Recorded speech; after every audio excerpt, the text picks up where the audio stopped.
मुझे ऑनेस्टली नहीं फर्क पड़ता आप कितना एवरेज स्टूडेंट हो, आपका बेसिक्स कितना क्लियर है, आप जॉब कर रहे हो, आप अपने कॉलेज के लास्ट सेमेस्टर में हो। This doesn't matter. अगर मैं कर सकती हूँ 6 महीने में तो आप भी कर सकते हो। कुछ पहाड़ तोड़ के रास्ता नहीं बनाना है, बस एक एग्जाम है, थोड़ा सा स्मार्ट वर्क करना एंड आप सेंट्रल गवर्नमेंट इंस्टीट्यूट में नर्सिंग ऑफिसर बन जाओगे। Yes, that's easy. So hello everyone, welcome to Postscripts. तो आप लोगों ने बहुत सारा कमेंट किया कि स्ट्रैटेजी प्लान कैसी होनी चाहिए, कैसे प्रिपरेशन चालू करें। तो I will talk about my strategy जो मैंने फॉलो की थी अपने नॉर्थ से प्रिपरेशन के दौरान, एंड आई एम श्योर कि आप लोगों को भी थोड़ा सा हेल्प मिल जाएगा इससे।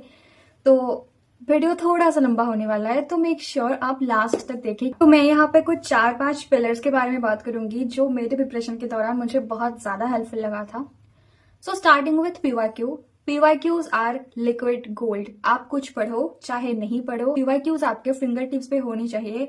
कौन से सब्जेक्ट का, कौन से टॉपिक से किस साल पीवाईक्यू आए हुए, उसका क्या आंसर है, उसका क्या रैशनल है, करेस्पॉन्डिंग टॉपिक के बारे में आपको पता होनी चाहिए। बिकॉज ट्रस्ट मी, पीवाईक्यू से डायरेक्टली क्वेश्चन उठ के जैसे रिपीट होते हैं, पीवाईक्यू के करेस्पॉन्डिंग टॉपिक से भी क्वेश्चन रिपीट होते हैं।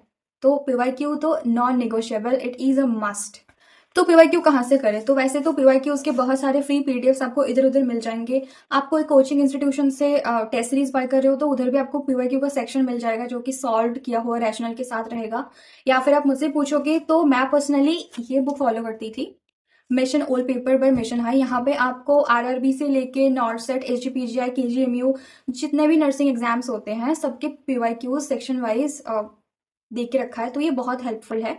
Now coming to the resources, जो कि मोस्ट आस्क्ड टॉपिक है कि कौन सा बुक पढ़े, कौन सा कोचिंग ले, कौन सा टेस्ट सीरीज बाय करे। तो यहाँ पे आपको बहुत ही सिलेक्टिव होना है। लिटरली वैसे तो आपको 17 बुक मिल जाएंगे, बहुत सारी कोचिंग्स अवेलेबल है, बहुत सारे टेस्ट सीरीज अवेलेबल है, पर आप कुछ भी खरीदने से पहले थोड़ा उसको एक बार देख ले, उसका कुछ demo videos, demo free PDFs, demo test वगैरह लगा के देख ले कि आपको कौन सा अच्छा लग रहा है। वैसे आप मुझसे पूछोगे तो I followed this again mission परिचारिका फ्रॉम मिशन हाई। तो ये बुक बहुत ही अच्छी है। बेसिकली सॉन्डर्स के ही फैक्ट्स थोड़ा सिंप्लीफाइड फॉर्म में दिया हुआ है, एंड इसमें एडिशनल भी बहुत कुछ, जैसे कि आपको मार्क्ड पीवाईक्यूज मिल जाएंगे, जितने भी बहुत सारे एग्जाम में चीजें पूछे गए हैं वो आपको हाईलाइटेड फॉर्म में मिल जाएंगे, जहां से जितना पूछा जाता है, जो इंपॉर्टेंट है, जो रिलेवेंट है, उतना ही दिया हुआ है। तो अगर सिलेक्टिव स्मार्ट स्टडी करना चाहते हो तो ये बुक एक मस्ट बाय है। मुझसे पूछोगे तो मेरा प्रिपरेशन का 50 to 60% या फिर ज्यादा बता सकते हो, इट वॉज परिचारिका बेस्ड। वैसे तो मैंने पीआरबी साइड में रखा था फॉर रेफरेंस, तो थ्योरी के लिए मेरा यही सोर्सेस था। अब ये भी एक बात है कि एक पर्टिकुलर बुक में तो आपको सारी चीज नहीं मिलने वाली है, तो उन चीजों के लिए एंड जो नए नए अपडेट्स आए दिन आते रहते हैं उनके लिए आपको एडिशनल ग्रुप्स या फिर एडिशनल रेफरेंसेस तो फॉलो करने ही पड़ेंगे। पर उसमें भी थोड़ा सिलेक्टिव रहिए कि ऐसा नहीं कि कोई भी कुछ दे रहा है तो उसको ऐसे अंधे की तरह रटे जा रहे हो, थोड़ा सा इधर भी, उधर से भी खा रहे हो, थोड़ा सा इधर से भी खा रहे हो। तो be very selective with your resources. Now तो कमिंग टू टेस्ट सीरीज, तो आप जिस भी कोचिंग से टेस्ट सीरीज बाय कर, make sure they have their subject wise, topic wise, sub topic wise question bank feature, क्योंकि इनिशियल डेज में आपको वो क्वेश्चन बैंक बहुत हेल्प करने वाली है। क्योंकि कोई भी टॉपिक पढ़ रहे हो तो उसका कॉरेस्पॉन्डिंग एमसीक्यू आप सॉल्व करते जा रहे हो साथ साथ, तो आपका कॉन्फिडेंस भी बूस्टअप होता रहेगा और आपका वो टॉपिक भी फुल फ्लेज रेडी हो जाएगा। कोचिंग पे रिलाई करना चाह रहे हो तो उसके लिए वो कोचिंग वाले आपको अलग से गाइड प्लान्स, अपना शेड्यूल, कब क्या लेक्चर कराने वाले हैं, तो वो सब दे देंगे। तो just try to follow them. Coming to MCQ practice, तो for MCQ practice I relied on PR Yadav volume, जो कि एमसीक्यू के लिए आता है। तो ऐसा नहीं है कि आप एमसीक्यू प्रैक्टिस में लिमिटेड रखो, बट मेक श्योर कि आप एक रिसोर्स कंप्लीट कर रहे हो, उसको रिवाइज करके फिर ही दूसरे रिसोर्स पे जा रहे हो फॉर प्रैक्टिस। ऐसे तो प्रैक्टिस के लिए कोई पाबंदी नहीं है। तो बेसिक्स अगर कर रहे हो तो आप एक टॉपिक पढ़े, उसके करस्पॉन्डिंग जो एमसीक्यूज है वो पीआर से सॉल्व करो, या फिर जो भी बुक आपको अच्छा लग रहा है फॉर एमसीक्यू प्रैक्टिस वो आप उठा लो। क्योंकि फुल लेंथ मॉक टेस्ट अगर आप लगाने जाओगे इनिशियल डेज में तो वो आपको थोड़ा कॉन्फिडेंस डाउन हो जाएगा। तो आप करस्पॉन्डिंग सब्जेक्ट वाइज क्वेश्चंस लगा लोगे, टॉपिक वाइज लगा लोगे, तो आपका एक, मान के चलो आप कार्डियोवास्कुलर टॉपिक पढ़ रहे हो तो कार्डियोवास्कुलर आपने बुक से पढ़ा, अपने बुक से एमसीक्यू सॉल्व किया, और आपका जो ऐप है जिस भी कोचिंग से आप ले रहे हो उसका कॉरेस्पॉन्डिंग क्वेश्चन बैंक सॉल्व कर लिया, तो वो टॉपिक पे कहीं ना कहीं आपका कॉन्फिडेंस बूस्टअप हो जाएगा। तो ऐसे करते करते आप अपना टॉपिक्स को खत्म करो। एंड मेक श्योर कि आप कोई कोचिंग नहीं भी ज्वाइन कर रहे हो, आप बस टेस्ट सीरीज ही ज्वाइन कर रहे हो, तो आप टेस्ट सीरीज का भी जो अलग से शेड्यूल आता है कि कौन से डेट पे कौन सा टेस्ट आने वाला है, तो वो उस हिसाब से अपना तैयारी करो। नहीं तो पता चल रहा है आप एमएसएन से स्टार्ट कर रहे हो और आपका कोचिंग वाले फाउंडेशन से स्टार्ट कर रहे हैं, तो वो मिक्स एंड मैच हो जाएगा, तो आपके ऊपर बहुत ज्यादा प्रेशर बिल्टअप हो जाएगा, आपको साथ में दोनों चीजें करनी पड़ेगी। तो आप अपना प्रिपरेशन भी उसी तरह करो जिसका आप कोचिंग बाय कर रहे हो, तो वो कहीं ना कहीं थोड़ा बैलेंस क्रिएट करेगा। एंड आई एम श्योर कि ऐसे भी कुछ चीजें रहेंगे जो आपको बाहर से हेल्प लेनी पड़ेगी उसके लिए, पर उसके मतलब ये नहीं कि कहीं से कुछ भी मिल रहा है उधर ही इन्वॉल्व हो जा रहे हो। उसमें भी आप सिलेक्टेड चैनल को फॉलो करो, सिलेक्टेड टीचर को फॉलो करो कि हाँ इनका पढ़ाना आपको अच्छा लग रहा है तो आप उनको ही फॉलो करो। पर्टिकुलर एक टॉपिक के बारे में आप 10 जगह से पढ़ने जाओगे तो कंफ्यूजन ही क्रिएट करोगे। एंड मेक श्योर जो भी आप question bank and test series लगा रहे हो उसको बैठ के आप एनालाइज करो, जो भी आपका गलत हो रहा है तो आप नोट डाउन करो मिस्टेक्स को। अपना एक मिस्टेक्स कॉपी तो सबके पास होना चाहिए, दिस इज अ मस्ट, क्योंकि एग्जाम के कुछ दिन पहले बस उसको ही रिवाइज करना है। Now coming to the starting कि शुरू कहाँ से करनी है, तो आपको पता है कि हमारा 5 बेसिक सब्जेक्ट्स होते हैं जो fundamental of nursing, medical surgical nursing, obstetrics and gynaecology, paediatrics and mental health nursing.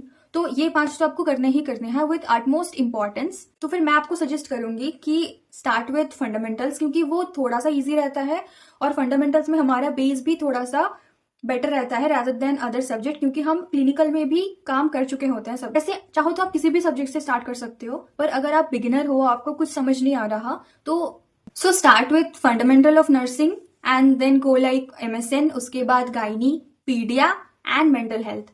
अगर आपको अपनी बेसिक्स थोड़ी सी पता है, आपने कॉलेज में थोड़ी सी पढ़ाई कर रखी है, तो आपको थोड़ा सा कम टाइम लगेगा, और आप अगर बिल्कुल ही बेसिक से स्टार्ट कर रहे हो तो आपको थोड़ा सा ज्यादा टाइम लगेगा। तो वो अपने हिसाब से आप शेड्यूल बना लो कि आप कौन से सब्जेक्ट को कितना दिन दोगे, बट मेक श्योर कि आप जब जो भी सब्जेक्ट कर रहे हो कंप्लीट इट, कि आप कोई एक टॉपिक उठा रहे हो तो उसका थ्योरी और उसका एमसीक्यू करके ही उठना है उस दिन।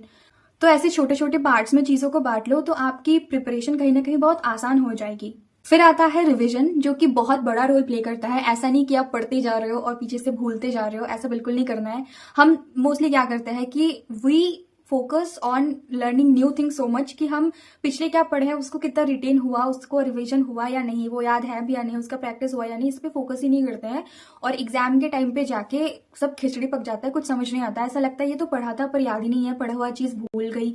तो फिर वो करनी है कि आप कुछ भी करो, जैसे कि आपने एक हफ्ते में 5 सिस्टम किया मेडिकल सर्जिकल नर्सिंग का, तो मेक श्योर कि आप वीकेंड में उन 5 सिस्टम का एक मैराथन कर रहे हो, जिसमें आप 5 सेक्शन का रिवीजन कर लिए, जो आपका मिस्टेक हुआ था टेस्ट के दौरान वो आप एक बार रिवीजन कर लिए। तो क्या होगा, चीजें आप भूलेंगे नहीं, आपका रिवीजन होते जाएगा लगे हाथों, और चीजें ज्यादा रिटेन भी होगा। क्योंकि मैं अपनी प्रिपरेशन के इनिशियल डेज में ये गलती कर चुकी हूँ, तो I want you people not to repeat it. Revision is very important, तो मेक श्योर जो आप पढ़ रहे हो उसको आप at the end of the day या फिर at the end of the week revision कर रहे हो। तो कमिंग विद द टाइमलाइन, तो नेक्स्ट नॉर्सेट है अप्रैल में, और क्योंकि अभी अक्टूबर चल रहा है तो आप अपना गोल मान के चलो कि दिसंबर या फिर जनवरी तक आपका बेसिक्स क्लियर करके सिलेबस खत्म हो जानी चाहिए। देखो वैसे तो सिलेबस कभी खत्म नहीं होता, पर हमें सब कुछ नहीं पढ़ना, हमें जितना जरूरत है उतना ही पढ़ना है। तो आप मान के चलो कि दिसंबर या फिर जनवरी तक आपका सिलेबस खत्म हो जाना चाहिए अच्छे से with the corresponding MCQs and subject wise topic wise test. And आप फरवरी मार्च रखो अपना रिवीजन और फुल लेंथ मॉक टेस्ट के लिए, क्योंकि आपको बहुत सारी मॉक टेस्ट लगाने पड़ेंगे। ट्रस्ट मी, सिर्फ पढ़ाई और रिवीजन और एमसीक्यू प्रैक्टिस से काम नहीं बनेगा, मॉक टेस्ट आपको देना ही पड़ेगा। तब जाके आपको पता चलेगा आपका प्रिपरेशन अभी कहाँ है, कितना इंप्रूव करना बाकी है, कौन सी जगह पे कमी रह गई है। So mock test is a non negotiable.